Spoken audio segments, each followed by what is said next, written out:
Usually when we talk about like a medical diagnosis, there's this expectation of absolute precision. Oh, for sure. It's very binary, right? Yeah, exactly. It's almost engineering-like. Yeah. You break your arm, the X-ray shows that jagged white line on the monitor, and the doctor just points at it, says, there it is. Right. The bone is broken, or it isn't.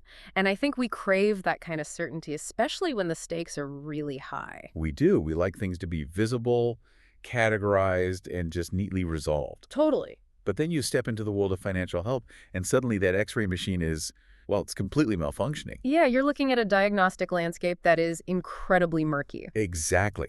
So today, we are diving straight into the intricate, highly structured, and frankly, heavily regulated rules that govern financial review engagements. Specifically, we're looking at the frameworks known as SRE 2400 and SRE 2410. Right. And we know you want the shortcut to understanding the mechanics here without, drowning in all that dense regulatory language of our source materials. It can be a lot to wade through. Oh, it's a massive wall of text. So our mission for you today is very specific. We are going to decode these rigid standards by building a custom mental toolbox for you. We've developed a series of memory techniques and mnemonics. Yes, so that by the end of this deep dive, you'll be able to perfectly recall the really complex procedures an accountant actually has to perform. It's going to make it so much easier to digest. Okay, let's unpack this. We have to start with the foundational concept of a review itself. Based on our sources, a review engagement under SRE 2400 is officially defined as a limited assurance engagement. And that phrase right there, limited assurance, that's the absolute bedrock of everything we're going to explore today. Really? Yeah, because it basically dictates the boundaries of what the practitioner is legally and professionally obligated to do. Okay, so let me try out a medical analogy to ground this for you. Let's hear it. If a full financial audit is like a full-body MRI, where the doctors are mapping every single internal organ, checking bone density, analyzing every blood marker for days. Right, highly invasive. Exactly. Then a review engagement is much more like going in for a routine annual physical. Oh, the routine physical is a great parallel. It really highlights the threshold of intervention. How so? Well, during a physical, the physician is just looking for obvious symptoms. They check your reflexes, listen to your lungs, check your blood pressure. Right. And if you seem fine, they just sign off. They don't shove you in the MRI machine just for the fun of it. Exactly. In a financial review, the procedures are substantially less comprehensive than what you'd see in a full audit conducted under, the standards on auditing. So they aren't doing that microscopic testing of every single individual transaction. No, they're doing significantly less. And because of that, the practitioner does not express an audit opinion on the financial statements. Meaning they don't say, we certify these numbers are perfectly accurate. Right. They provide what the industry calls negative assurance. Negative assurance. Yeah. The goal, according to the standards, is to obtain sufficient appropriate evidence to form a conclusion on the financial statements as a whole. Okay. Essentially, the practitioner is just saying, based on the limited procedures we performed, nothing has come to our attention that causes us to believe these financials are materially misstated. Wow. Okay. So it's a statement of comfort, really not a guarantee of absolute perfection. Exactly. It's just a comfort level. But what's really interesting is how adaptable this framework is. Like, Right. It isn't just for massive public companies filing their quarterly earnings. No, not at all. Our sources actually provide a perfect scenario illustrating this flexibility. Right. The Roma and Dorma example. Yes. Imagine two private companies, Roma Limited and Dorma Limited. Let's say they're entering into this massive multi-year business contract. Okay, I'm picturing it. And within the mechanics of that specific contract, Dorma decides to build in a safeguard. Because they're taking on risk. Right. They say, Roma, we're happy to partner with you, but we're taking on a lot of counterparty risk. We need a way to continuously monitor your financial health. So they write a condition into the contract itself. Exactly. They require Roma's financial statements to be reviewed on a quarterly basis, and those statements have to be prepared specifically according to the financial reporting provisions they negotiated right there in the contract. Okay, wait, so this is entirely bespoke then. It's not a standard, publicly mandated GAAP or IFRS review. Right, it's a special, one-off, contract-driven requirement. The standards call it a special purpose framework. See, my initial instinct is that an accountant would look at a private contract and just say, I can't review this. It doesn't fit the standard public mold. Well, what's fascinating here is that the standard anticipates exactly this kind of commercial reality. The rules are actually designed to scale. Really? So an accountant could just step in. Absolutely. A practicing professional accountant can step in, perform this highly specific, customized review for Roma Limited, and then issue their review report in accordance with SRE 2400. Oh, wow. So the routine physical applies no matter what kind of specialized clinic you're walking into. That's a great way to put it. The framework holds up whether you're analyzing a multinational conglomerate or a highly customized set of books dictated by a private agreement. Because the underlying mechanics of how you achieve that limited assurance don't change, right? Exactly. You still need a methodology to filter the information, regardless of what the reporting framework is. Which brings us to the actual tools the accountant uses during this routine physical. And our sources are very explicit here. Yes, they are. In a review engagement under SRE 2400, the practitioner relies primarily on two main procedures, inquiry and analytical procedures. The stethoscope and the blood pressure cuff. I love that. Those are the primary instruments. So let's start with inquiry because I honestly think the word itself can be a bit misleading. Oh. Well, when I read inquiry, I immediately picture like a hard-boiled detective in a dimly lit interrogation room. Right. Slamming a ledger on a metal table, looking the CFO dead in the eye, and demanding the truth about where the phantom inventory went. Yeah, the reality is much more nuanced than that. And frankly, it requires a lot more psychological finesse than a police interrogation. I would hope so. The source explicitly defines inquiry as seeking information from management and other individuals within the entity to understand their intent. Management's intent. See, that is such a slippery concept. It is incredibly slippery. But in a review engagement, evidence obtained through inquiry is often the primary or principal source of evidence regarding what management actually intends to do. But wait, how do you audit a thought? That's the challenge. Because intent is invisible. It lives entirely inside the CEO's head.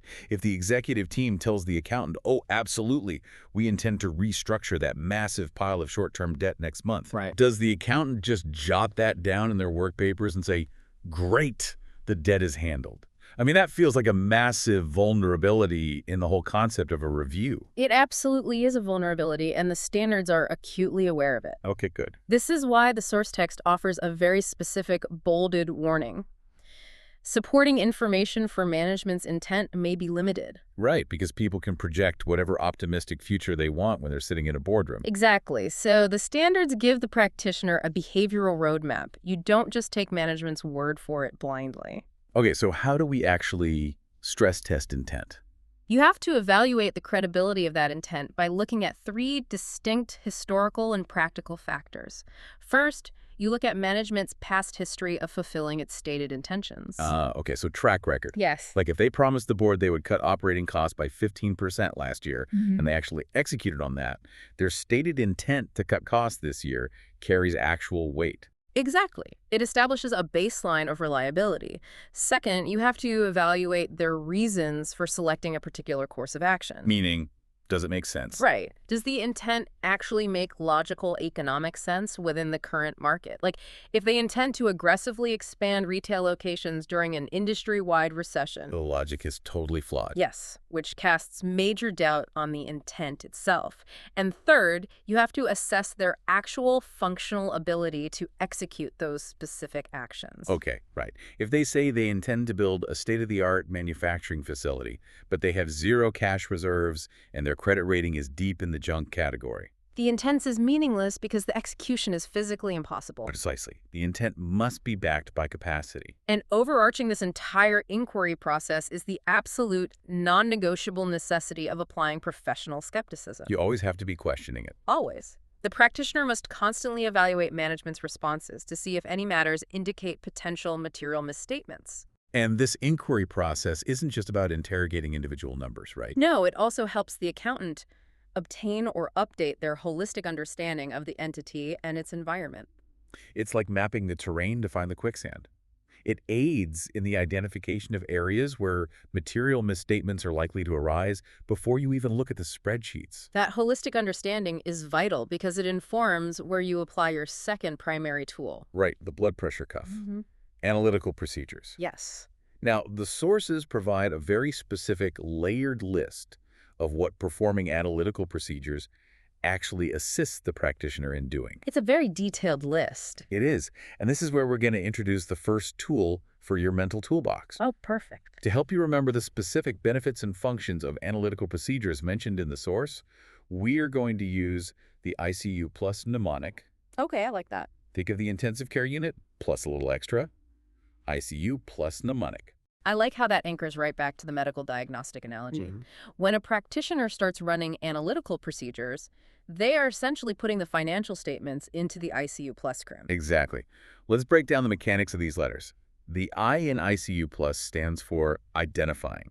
Specifically, identifying inconsistencies or variances from expected trends, values, or norms. Because analytical procedures are fundamentally built on expectations. Right. An accountant doesn't just look at a number in a vacuum, They look at a number relative to what that number should be. Based on market. Right.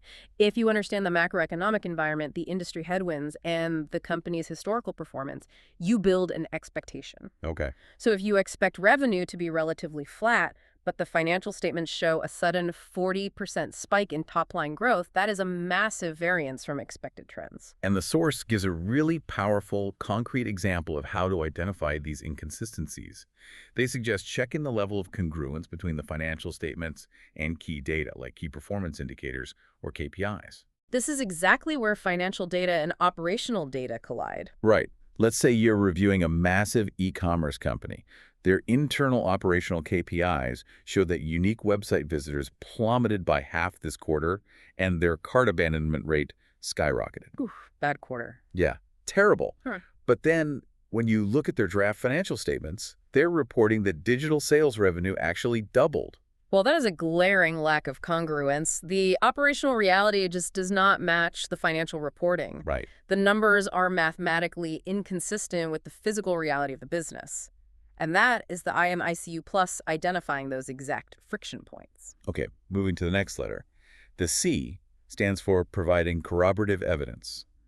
And this connects directly back to the inquiry process we were just talking about. Ah, yes. Analytical procedures provide corroborative evidence concerning other inquiries or analytical procedures you've already performed. Think of it as a feedback loop. You sit down with the VP of procurement and ask, hey, why are our cost of goods sold up by 20% this quarter? That's your inquiry. Right. The VP responds, oh, because the global commodity prices for the specific grade of steel we use experienced a massive supply shock and prices surged.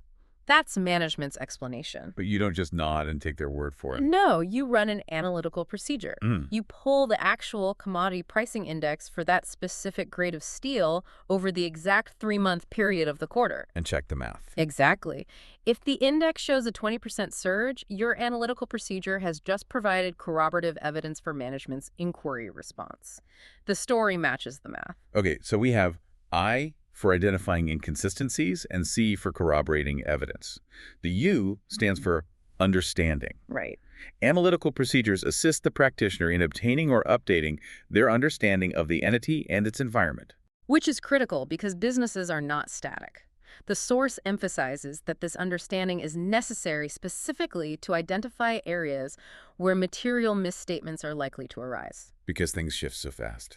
Yeah. By crunching the high-level ratios, looking at things like days sales outstanding, inventory turnover, debt to equity, the accountant gets a visceral feel for the shifting shape of the business. They see where the problems are hiding. Exactly. You see where cash is bottlenecking, where inventory is gathering dust, and you map out the high-risk zones for the current period. So identifying, corroborating, understanding. But the real power of this mnemonic is the plus. The plus. It really is. Because a review engagement doesn't always go smoothly, right?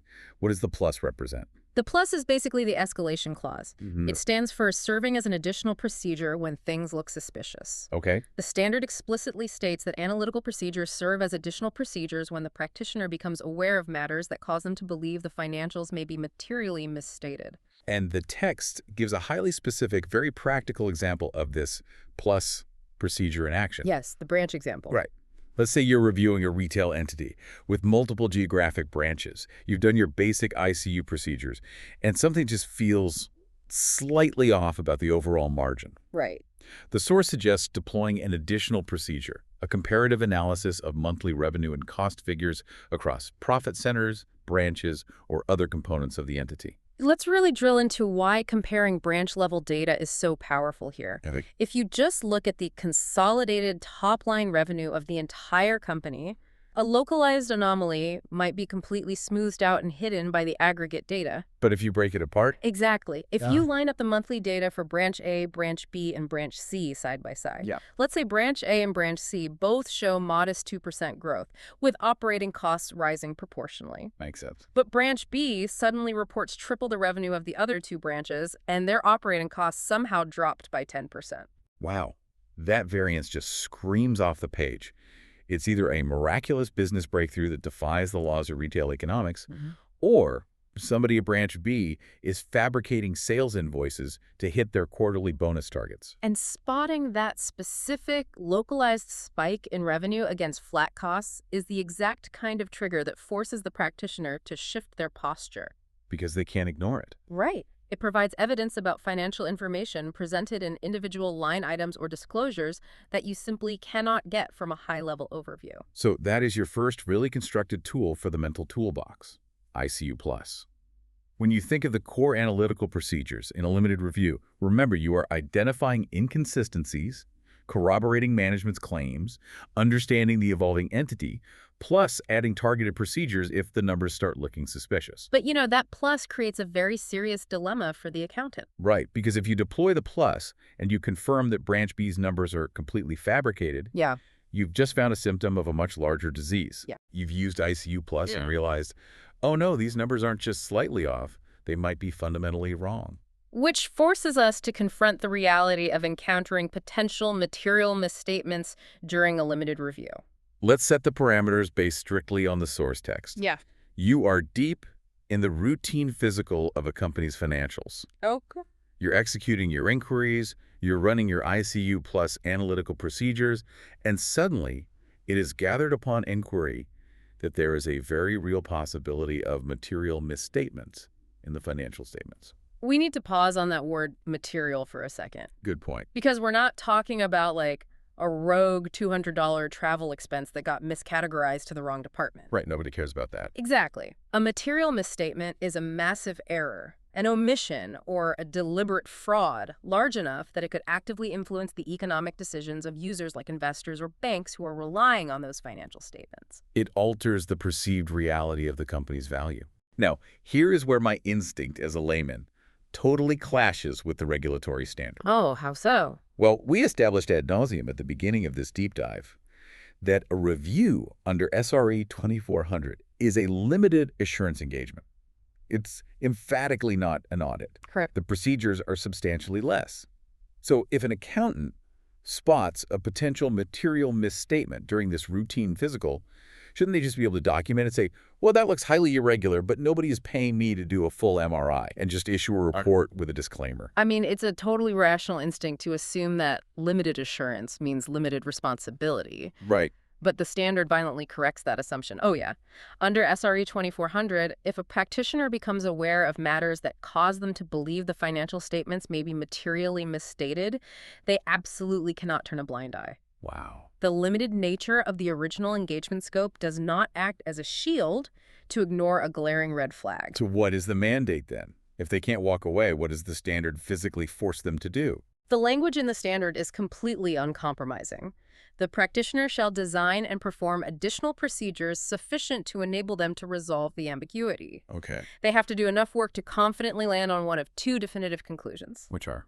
Option A. They conclude that the matter is not likely to cause the financial statements as a whole to be materially misstated. Essentially, you pull on the thread, you do the extra math, and you realize, okay, it was a false alarm. The variance was just caused by a weird one-time accounting reclassification, not fraud. It's fine. Yes. The ambiguity is resolved safely. Yeah. Or you land on option B. The bad one. Very bad. You determine that the matter does cause the financial statements as a whole to be materially misstated. You pull on the thread, the whole sweater unravels, and you confirm, yes, this entire revenue line is fundamentally broken and incorrect. Wow. But the key is that you cannot leave it as a maybe. You must perform additional procedures until you conquer the maybe misstated and turn it into a definitive is or is not. You have to chase down the symptom until you have a rock-solid diagnosis. Exactly. And thankfully, the sources outline exactly what those escalating additional procedures look like. They focus on obtaining sufficient appropriate evidence to enable the practitioner to form a conclusion on those specific problematic matters. Yes, they do. And to help you memorize this escalation protocol, we have our second memory technique. Let's open the toolbox again. When things go wrong and you suspect a material misstatement, you need to remember the 4 specific additional procedures listed in the text. To do that, you are going to use the mnemonic AISE. Pronounce ACE. Right, as in, this is the exact protocol for how you AC your review when the numbers start falling apart.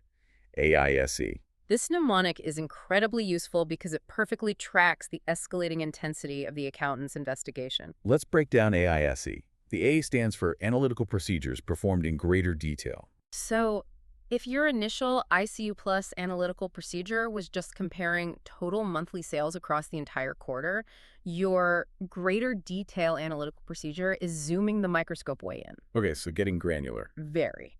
You are breaking those sales down by individual product line, isolating them by geographic region, separating them by week, Wow. and perhaps cross-referencing those micro trends against daily shipping logs to see if the revenue actually correlates to physical goods leaving the warehouse. That is intense.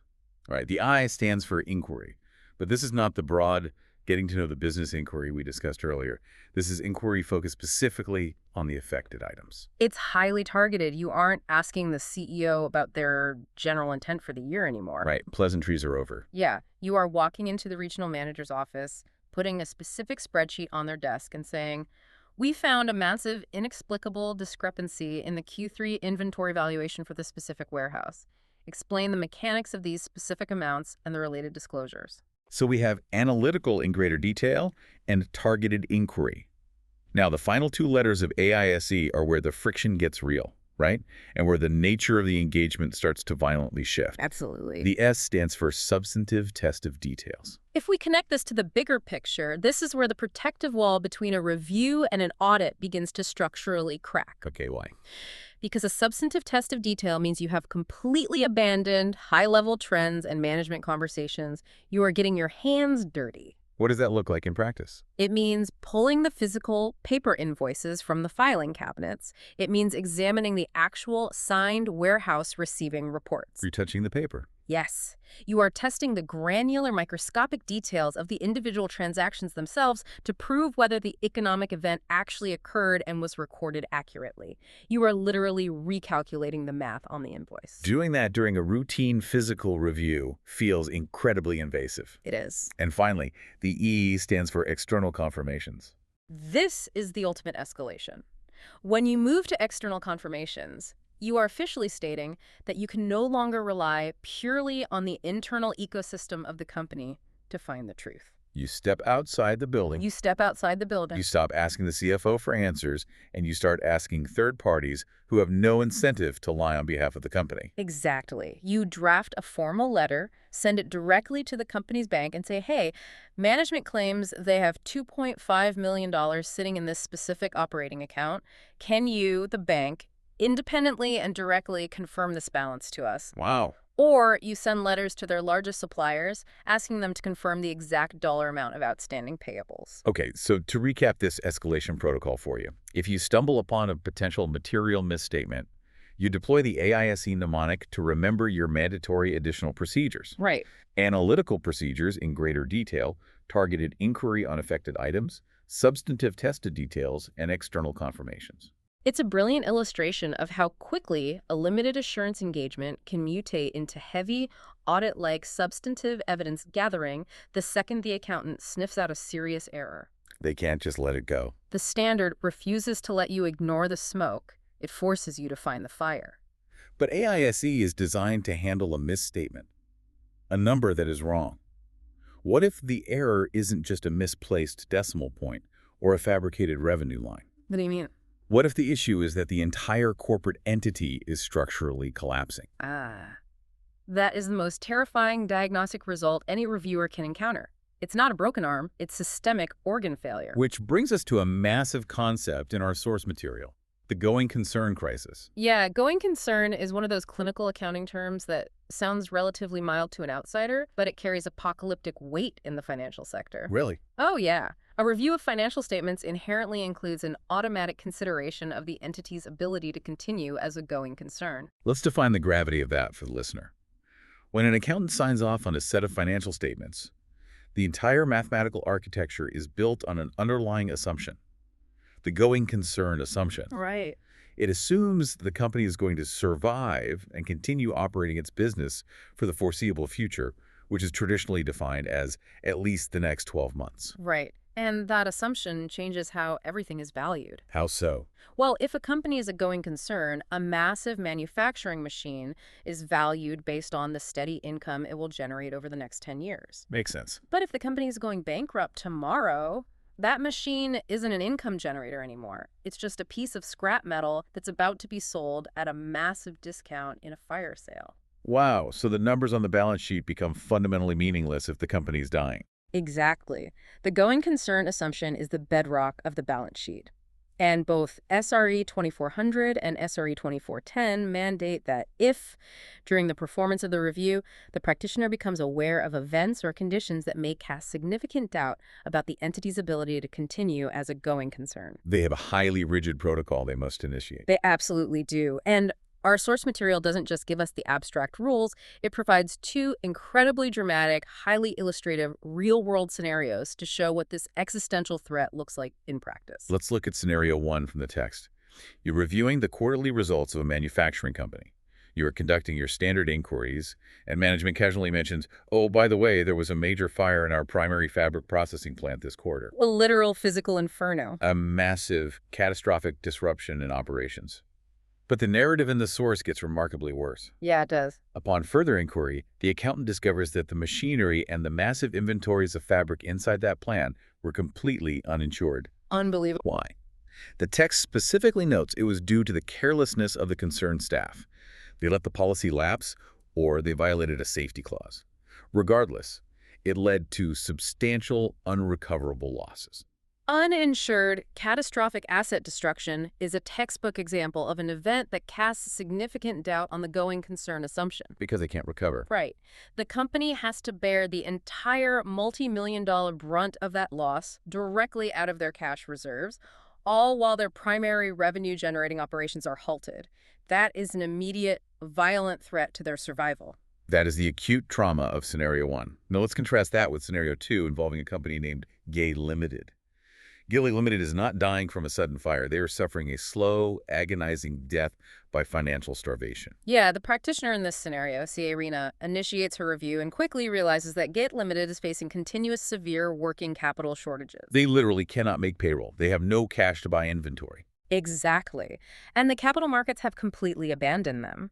The text explicitly states that no financial institutions or banks are ready to lend them any additional funding. That's over. They've been continually bleeding money, incurring heavy operational losses for over 3 consecutive years. And the final nail in the coffin, Yeah.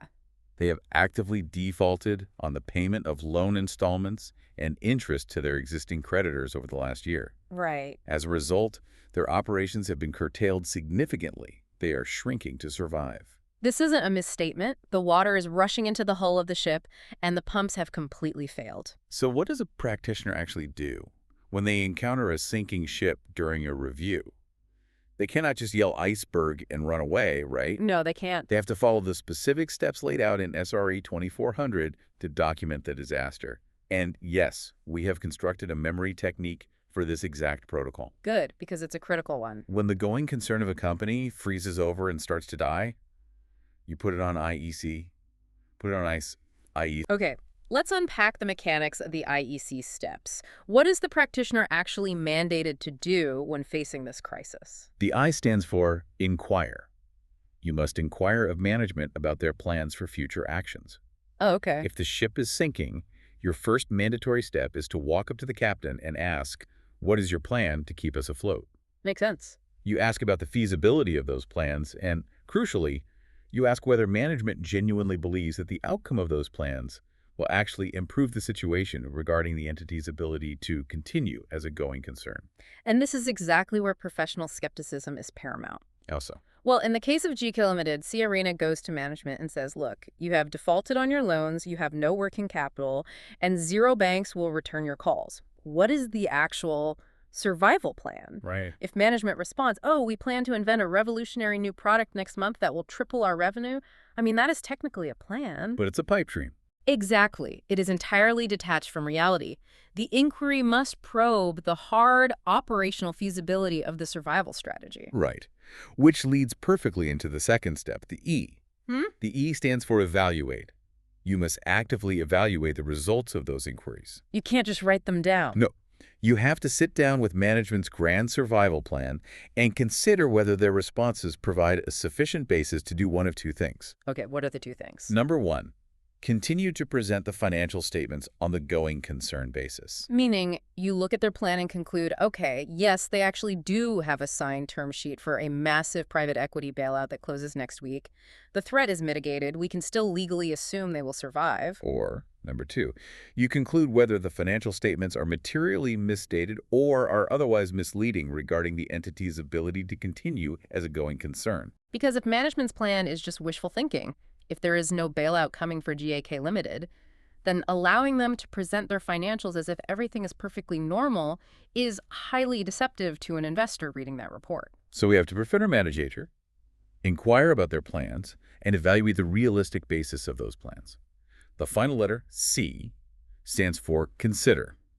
You must consider management's responses in light of all relevant information of which the practitioner is aware as a result of the review. Yeah, you cannot evaluate their survival narrative in a vacuum. Right. If management tells you, oh, we're securing a massive syndicated loan next week, but your analytical procedures from earlier in the review showed that their corporate credit rating was just downgraded to default status yesterday. Oh, wow. You are required to consider their optimistic response in light of that devastating, contradictory external information. You can't ignore the outside world. Put it on IEC. Inquire, evaluate, consider. That is how you clinically handle the investigation phase of a going concern crisis under SRE 2400. Yes. But investigating the crisis is really only half the battle. How does the accountant actually communicate this impending doom to the outside world? The reporting. This is where the intense nuances of reporting come into play, and the source text draws a massive, critical distinction based on one single behavioral factor from management. Disclosure. Exactly. It all hinges on whether management is being transparent with the public about their near-death experience or if they are actively trying to hide the disaster. Let's look at SRE 2410, which governs reviews of interim financial information performed by the independent auditor of the entity to see how this plays out. Okay, let's go back to scenario one, the catastrophic fabric plant fire. In this scenario, the source explicitly tells us that the matter, the fire, the uninsured loss, the operational halt has been disclosed in the interim financial information appropriately by management. They didn't try to sweep the ashes under the rug. Right. It's written right there in the footnotes of the financial statements. That transparency is a critical detail. In accordance with SRE 2410, if a material uncertainty regarding going concern comes to the auditor's attention, A&D adequate disclosure is made by management in the interim financial information. The auditor modifies their review report by adding a very specific section. And what's that called? It's called an emphasis of matter paragraph. An emphasis of matter paragraph. Yeah. What is the actual market function of that paragraph? Like, what does it do? It acts as a giant flashing neon sign pointing directly to the company's own honesty. Oh, interesting. Yeah, the auditor is essentially communicating to the market. Listen, my conclusion on the math of these financial statements is clean, but I want to emphatically highlight a matter that the company has already bravely told you about in footnote 4, the massive uninsured fire. So they're saying, look over here. Exactly. Before you buy a single share of this stock, make sure you read that footnote and understand the risk. It highlights the existential material uncertainty without condemning the financials themselves as misstated. It sort of rewards the company for their adequate disclosure. Okay, now let's contrast that transparent behavior with scenario 2. GK Limited. CA Arena finds the loan defaults, the 3 years of bleeding cash, the total lack of working capital. The slow death. Right, but the source text gives us a brutal, damning detail. CA Arena noted that management of GAK Limited has not disclosed any information, the interim financial information, relating to these material uncertainties. They are actively hiding the collapse. Wow. They are presenting their clean, shiny quarterly financials to the market as if they aren't defaulting on their debt behind closed doors. And this deceptive behavior completely changes the auditor's reporting mechanism, doesn't it? Completely and totally. If a material uncertainty that casts significant doubt about the entity's ability to continue as a going concern is not adequately disclosed by management, the auditor cannot just politely use an emphasis of matter paragraph. Because there's nothing to emphasize. Exactly. You cannot emphasize a disclosure that management refuses to make. Instead, the standard forces the auditor to express a qualified or adverse conclusion as appropriate. A qualified or adverse conclusion. I mean, for anyone outside the industry, that sounds incredibly intense. It is the ultimate red flag you can drop on a market. Really? Yes. A qualified conclusion essentially says, everything in these financials is okay except for this massive hidden issue that I am now forcing into the light. And an adverse conclusion. An adverse conclusion is even more catastrophic. It says, these financial statements are fundamentally misleading, totally detached from reality, and do not represent the true dying state of this company. Oh, wow. And the standard dictates that the review report must include specific, explicit reference to the fact that there is such a material uncertainty. The auditor is literally forced to blow the whistle. The text even adds a fascinating timeline detail for GEEC Limited. Let's say RENA drops that adverse conclusion. The quarter ends. In the next quarter, the material uncertainty, the default, the cash shortage still exists. Okay. But GEEC Limited's management, terrified by the adverse conclusion, finally decides to adequately disclose the crisis in their new financials. What happens then? If adequate disclosure is finally made in the subsequent period, the auditor modifies the review report on those current interim financials by adding a paragraph to highlight the continued material uncertainty. Basically, they revert to the emphasis of matter approach. Management stopped lying, so the auditor stops issuing adverse conclusions, but the neon sign pointing to the crisis remains on. It is genuinely fascinating how the entire architectural structure of the accountant's final report hinges completely on management's willingness to just, tell the truth about their own problems. It really does. Which provides a very natural, somewhat dark transition into our next area of focus. Yes, because GEEC Limited tried to hide a problem by omission. But what happens when management doesn't just passively hide a problem, but aggressively and flat out ignores the accountant entirely when confronted? Oof. We are going to look at a scenario from our sources involving a practitioner named C.A. Sirat. She is conducting a review of the quarterly financial information of a company where she also serves as the annual auditor. During her meticulous review, she uncovers a glaring issue. She determines, definitively, that it is absolutely necessary to make a material adjustment to the quarterly financials for them to be prepared in accordance with the applicable financial reporting framework. So she found a massive mistake, and because of her expertise, she knows the exact mathematical adjustment required to fix it so the numbers are legally compliant. Right, so she follows professional protocol perfectly. She formally communicates the matter to the chief financial officer and to the audit committee. She sends the email outlining the necessary material adjustment. And then? And then, complete silence. The source reads, however, no response was received even after waiting for a reasonable time.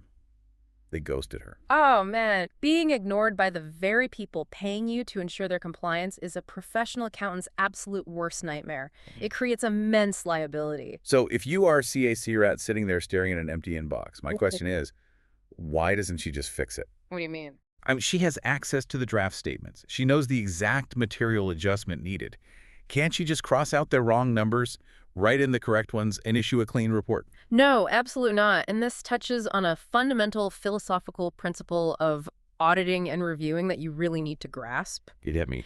The accountant, the auditor, the reviewer, they do not own the financial statements. Management owns the financial statements. Oh. It is solely management's responsibility to prepare them and adjust them. The accountant is simply a third-party guest invited in to express a conclusion on management's work. So they can't just change their numbers? No. If the CFO refuses to make the adjustment or simply ignores the request to do so, CRAT cannot unilaterally force their hand and alter the company's property. But she is trapped. Okay. Right. Because she can't just sigh, accept the ghosting, and sign a clean report either, because she possesses explicit knowledge that the statements are materially misstated. She is in a tough spot. So what leverage does she actually have? The source lays out 3 specific escalating paths she can take under SRE 2410 when management becomes a brick wall.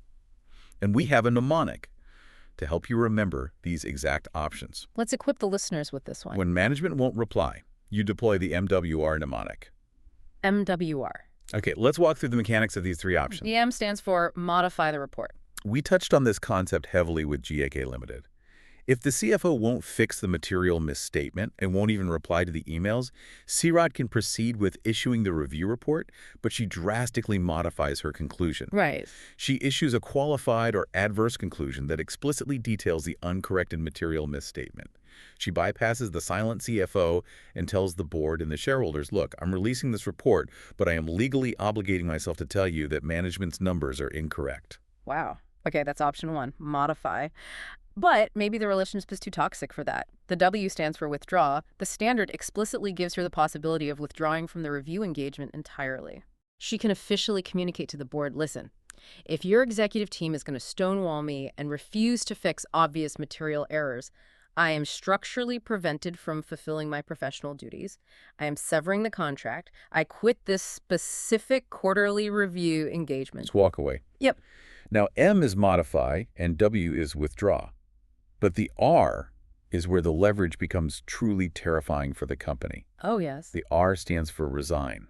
Specifically, the source highlights the possibility of resigning from the appointment to audit the annual financial statements. This requires a deep understanding of the practitioner's dual role. Remember, SRE 2410 is a framework specifically designed for independent auditors of the entity who are performing interim quarterly reviews. Right, they do both. Exactly.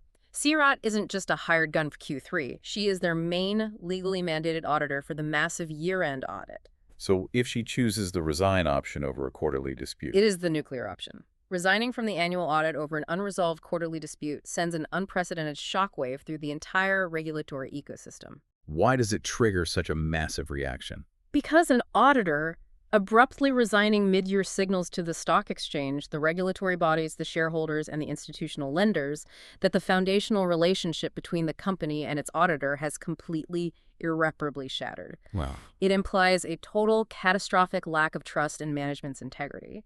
When an auditor resigns, the market doesn't assume it was a minor disagreement over an accounting rule. The market assumes management is hiding a massive, potentially criminal fraud. Stock prices routinely plummet the second an auditor resignation is made public. That is immense leverage. So MWR, modify the report, withdraw from the quarterly engagement, or drop the nuclear bomb and resign from the annual audit. Those are your three tools when management won't reply. It beautifully illustrates that even though the practitioner doesn't own the financials, the standard arms them with enough reporting power to ensure their findings cannot be simply ignored by stubborn executives. Okay, we are going to pivot slightly for the second half of this discussion on management and knowledge. Let's talk about the unique beast that is the quarterly review. Okay. The source introduces us to another practitioner, C.A. Aditya Jain. He is the statutory auditor of a listed company, and he is required to carry out a quarterly review of their interim financials. Right. Now, the text makes a very important foundational note. Because he is the statutory auditor, he is already well-versed with the business of the company and has a deep pre-existing understanding of its operations. He's not walking into the lobby blind. Yeah. He successfully navigated the massive annual audit last year. He knows the executive players, he understands the IT systems, and he has a map of the historical risks. But time is relentless. 3 months have passed since his last review. It's a new quarter. How does he efficiently update his understanding without completely redoing an MRI-level audit? That's the challenge. Right. And the source text drops an absolutely massive, overwhelming list of 10 different procedures he is expected to use to update his knowledge. 10 dense bullet points. Trying to memorize 10 disparate bullet points of regulatory text is nearly impossible. Which is exactly why we built our final mnemonic for you. When you need to do a routine company investigation to update your knowledge for a quarterly review, you need to remember RCI. RCI. RCI.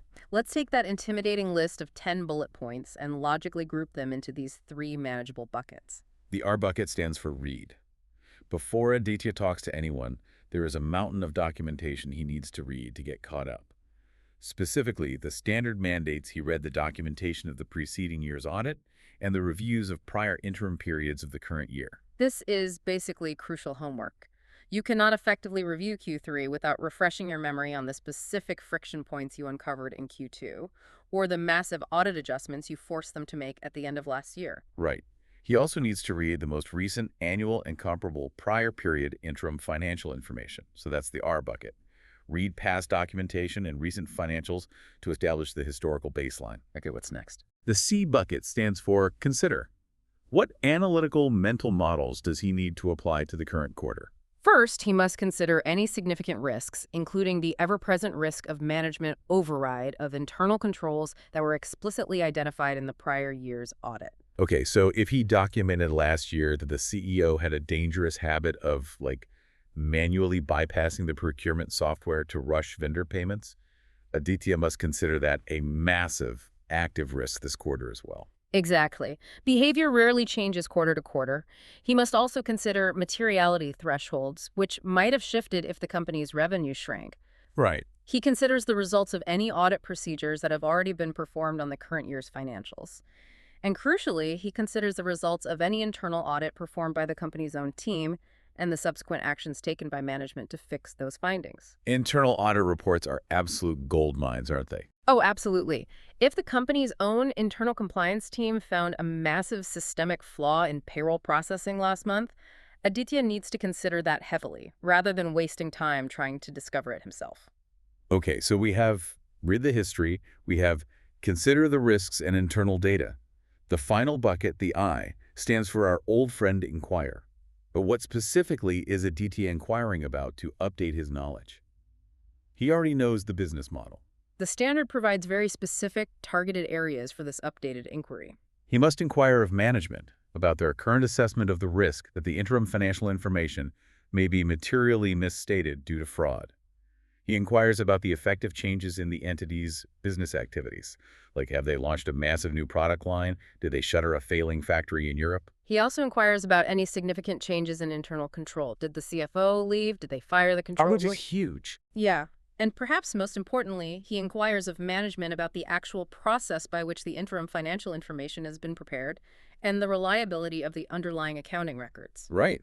Are they still using the clunky legacy software from last year, or did they aggressively migrate the entire general ledger to a new cloud system halfway through the quarter? Because that process change is a massive risk vector that is vital to understand. So if you are ever faced with listing the procedures required to update your understanding for an interim quarterly review, don't try to memorize 10 random bullet points. Just think RCI. Read the past, consider the risks, inquire about the changes. It naturally and logically groups that massive list into an easily retrievable mental framework. Perfect. Now, there is one more highly technical, incredibly important detail regarding the mechanics of time that the source brings up, featuring a scenario with CA Pankaj Chaturvedi.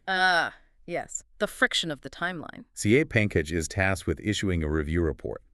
The financial results he is reviewing are for a quarter that officially ended on June 30th. However, the real world is slow.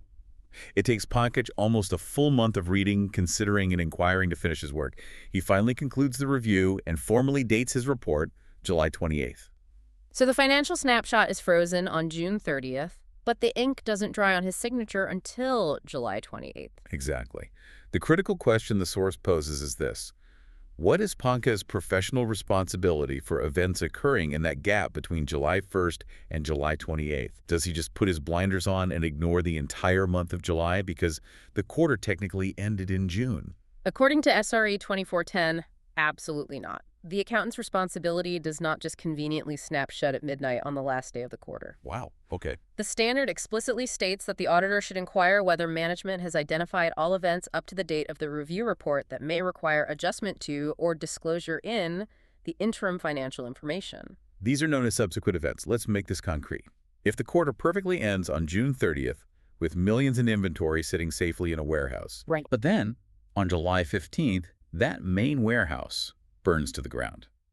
You were sitting there on July 28th about to sign a report saying the June 30th numbers look fine. Right. You cannot legally or ethically pretend that the warehouse is still standing just because it burned down outside the need parameters of the quarter. Exactly. Even though the fire happened after the quarter officially closed, it is a catastrophic subsequent event occurring up to the date of the review report that radically, fundamentally alters the user's understanding of the company's current financial health.